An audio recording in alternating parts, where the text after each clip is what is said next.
का यज्ञ हो रहा था, इसमें शामिल होने और संत गुरु और जो आयोजक हैं उनसे मिलने में आया था।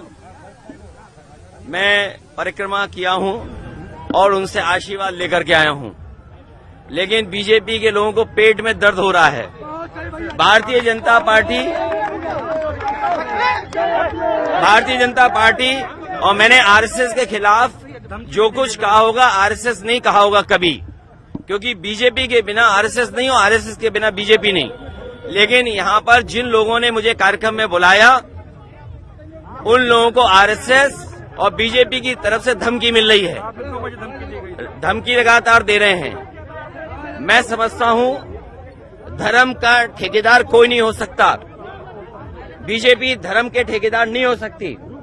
बीजेपी ने यहां गुंडे भेजे थे और गुंडे ये भेजे थे जिससे मैं कार्यक्रम में न जा पाऊं, और अभी भी गुंडे पीछे घूम रहे हैं। लेकिन हम समाजवादी लोग हैं, घबराने वाले नहीं है गुंडों से। अभी भी घूम रहे हैं गुंडे, कहीं न कहीं होंगे वो जो काला झंडा लेकर के विरोध कर रहे थे। अरे भाई, धर्म के कार्यक्रम में मैं आ रहा हूं और धर्म के कार्यक्रम में मैं अगर आ रहा हूं तो बीजेपी के लोग क्या गुंडई करेंगे? बीजेपी के लोग पिछड़ों को शूद्र, दलित को शूद्र मानते हैं। बीजेपी के लोग हम सबको शूद्र मानते हैं। उनको ये तकलीफ है कि हम उनके धार्मिक स्थान पे क्यों जा रहे हैं गुरु संत लोगों से आशीर्वाद लेने के लिए। भाजपा आई, इन्होंने भेजा और कोई प्रशासन का पुलिस का अधिकारी नहीं था, और जितनी पुलिस प्रशासन थी सब रात में हटा दी। याद रखे बीजेपी के लोग, समय बदलता है, समय बदलेगा तो उन्हें भी पता लग जाएगा कि इसी तरह की व्यवस्था उनके लिए होती है। स्वामी प्रसाद मौर्य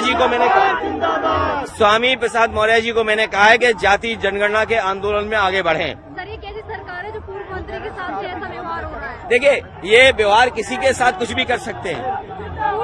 अभी आप खड़े हो, कुछ भी हो सकता है व्यवहार, किसी के साथ भी कोई व्यवहार हो सकता है। याद रखिए, ये बीजेपी के लोग हैं, क्योंकि देखिए बीजेपी बेरोजगारी, महंगाई का मुकाबला नहीं कर पा रही है, इसलिए इस तरह के काम कर रही है। बीजेपी की सरकार ने जानबूझ करके एनएसजी हटाई मेरी। मैं आज समझ सकता हूँ कि एनएसजी क्यों हटाई, सिक्योरिटी क्यों कम की, घर क्यों छीना, आज मैं समझ सकता हूँ। और आज मैं इसलिए भी समझ सकता हूँ कि जिस घर में मैं रहने गया था उसे गंगा जल से धोया था, आज मैं समझ सकता हूँ। और जब हम बात कर रहे हैं तो देखो बीजेपी के गुंडे आ गए उधर, ये बीजेपी के गुंडे उधर बाईं तरफ घूम रहे हैं।